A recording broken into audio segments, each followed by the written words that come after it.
And today we're talking about how to overcome fear and obstacles.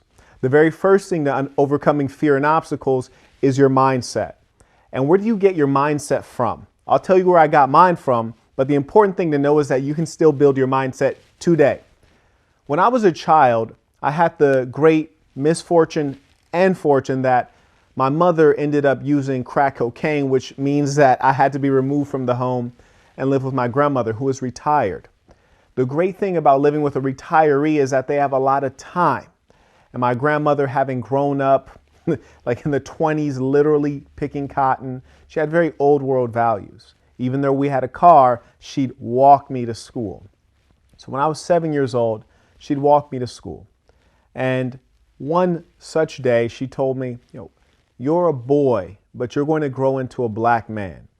And here in America, you must be 3 times better than a white man for you to get acknowledged and for you to be successful. And you will be successful. So don't expect things to be fair. Know that you must always outperform. She set my mindset. She'd give me this rundown every day when we're walking to school. So it really calloused my mind. And what it did was it made me look at the world as a competitive environment, an environment in which I knew I was disadvantaged, and an environment in which I knew that there would be challenges, but I could overcome those challenges. And the instrument to doing so was working way harder and smarter than everyone else. Whether you're a black man or not, whether that statement that she made is true or not, it's that mindset that has driven me forward beyond obstacles, fear, and challenges. So the first thing you must do is have the right mindset, which is 1, life's not fair. Even when you do the right things, sometimes you still lose. Even when you work hard, sometimes things still go awry. That's number 1. Life's not fair. Don't expect it to be fair. Don't expect to get the same favors that your neighbor gets. Don't expect anything to be fair. That's number 1. You'll have to deal with whatever comes. Play the hand that you're dealt. Number 2, in terms of mindset, look at your locus of control, meaning there are a great many things you cannot control. The weather, the taxes, the political climate, other people. The things that you can control is how early do you wake up? How intense are you being about meaningful activities in your life? The things within your control, focus on that and be very diligent in doing those things. My grandmother said you have to be 3 times better. You have to perform at 300%. The way that manifests itself is when boxers are typically training for a fight, what they'll do is they'll do 3-minute rounds with 30-second breaks, whereas when you're competing, it's a minute break. So they're reducing the amount of time they have for a break. When I'm training, I do 4-minute rounds and 20-second breaks so that I can outperform these people. So that when it's showtime, I'm performing at a different level because my mindset is different. I put myself through way more struggles. And when I'm in that boxing ring, if the referee makes a mistake, I know that the decision in that bout is not going to go to the scorecards. I'm not going to leave it up to the referee. I'm not going to leave it up to the judges. It needs to be within my locus of control, meaning the things that I can control. The second meaningful piece of being able to overcome obstacles and fear is separating out obstacles from fear. Obstacles are actually quite clear most of the time. It's a barrier. It's something that's clearly in your way. Those things, I often like to write a list every day. Here's a list of the things that are bothering me or the challenges that I have. And then I identify some specific steps I can take to overcome them. And I try to knock out at least 1 step per day to make progress against that obstacle. On the fear side, fear is a shapeshifter. Fear comes in many forms. It's elusive. Sometimes you can't identify it. For example, just recently, I think it was Thursday, I was in the boxing gym and I got a mean 2-piece. Boom, boom, boom, boom, bink. Went down to the canvas, which almost never happens. I get back in there. We're throwing, and I'm winning the majority of the rounds, right? Then another unexpected 2-piece. Boom, boom, boom, boom, bink. I go down again. And what it really is, it's actually an overhand right that's just hitting me out of nowhere super hard. And I went down again.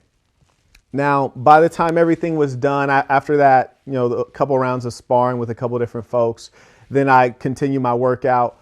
By the time I got home, I could tell that I was mildly concussed, meaning I had a mild form of a concussion.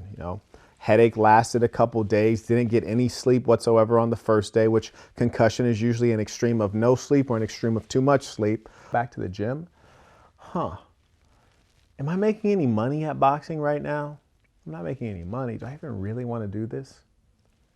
And those questions, those were not questions motivated necessarily by my true nature or by reason. Those were questions motivated by fear. And it was hard to really see the fear in it because my true fear is not of getting beaten up. My true fear is not having my faculties together, being inarticulate. My unique advantage in the world is being more eloquent than most people, being able to think through things far better than the great majority of humankind. To lose that would be a great loss. But here's where you experience trouble with your fears. It's when you're living somewhere other than the present. Fear really thrives on you living in the past or in the future. You see, when you start thinking too much about the future, you're screwing up. Why? You might not even have a future.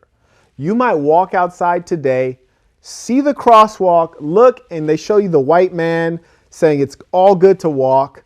You start walking, you look left, you look right, you start walking, you're within the white lines, the white man's told you to walk, and then your ass gets mowed down by a car because they weren't paying attention. They were texting or they were drunk driving, whatever the case is.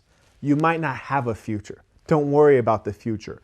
Taoism is a philosophy that says you should be a blade of grass in the wind. If the wind blows that way, you lean that way. If the wind blows that way, you lean that way, which is to say be flexible. But when the wind stops blowing, you retain and come back to your position. You never lose who you are. But you don't live in the past or the future. You live in the present.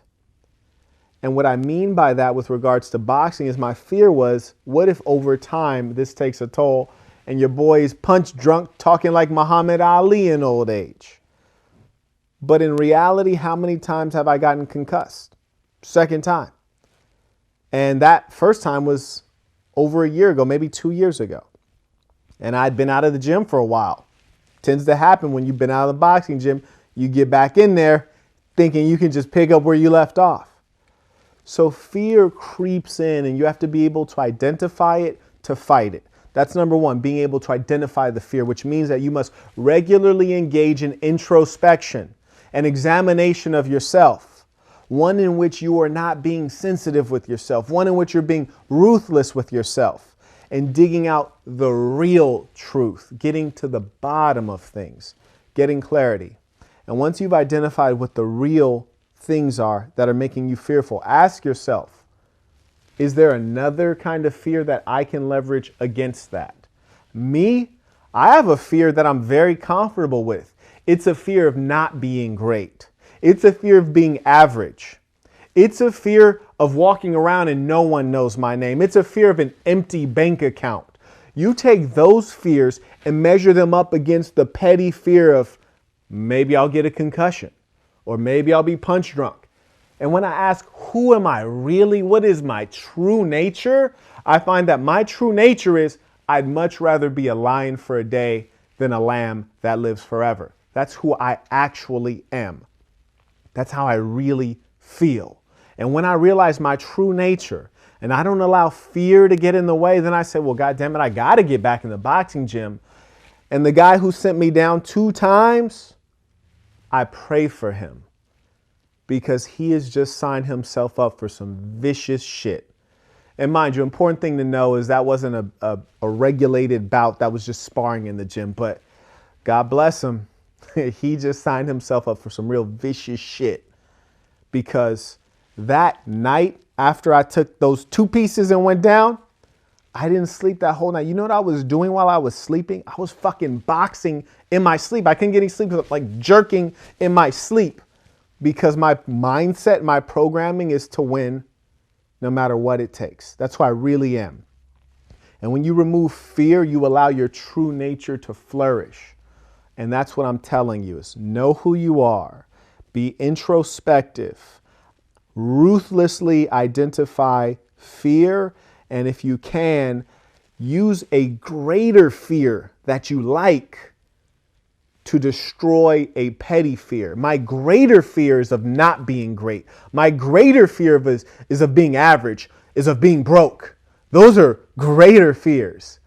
And I'd much rather be a world-renowned boxer, or at least pursue that, than have a situation wherein I could have been noteworthy, but I ended up being nameless because I didn't try. And I can tell you, when you don't try, the feelings that accompany a missed opportunity are feelings that gnaw at your soul and don't allow you to have any peace in your old age, because you see young people striving for things and you think that could have been me.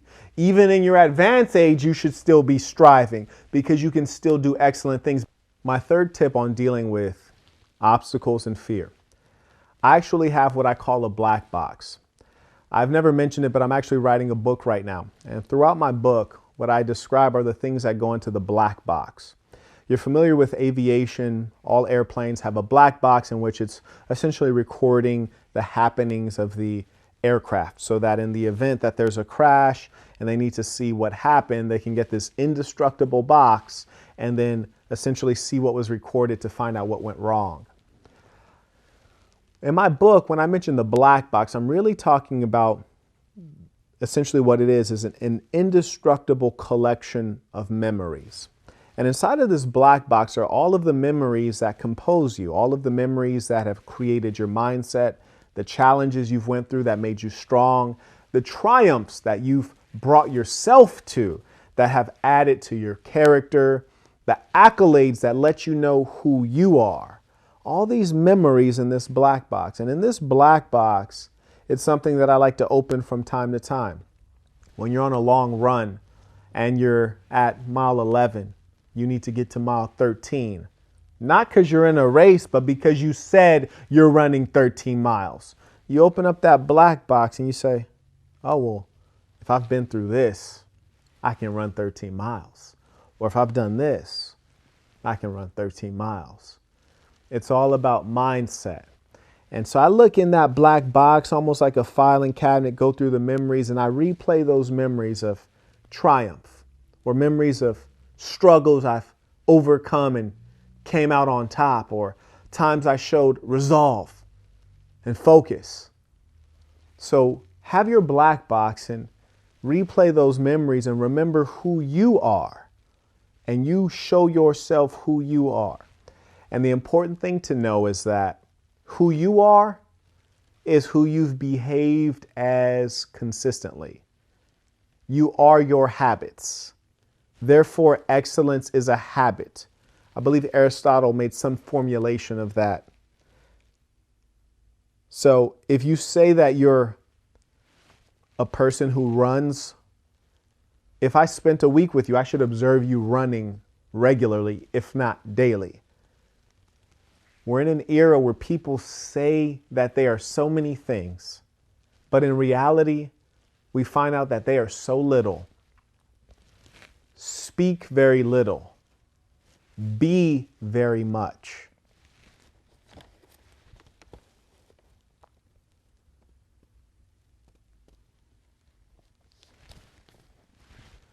Here's another critical aspect of overcoming obstacles and fear. I actually have a list of things that get me going. I literally on my phone have a list called things that get me going, meaning coal or fuel that burns the fire. You have to have an understanding of what motivates you. One of those things is exercise. That's always going to make you feel physically stronger.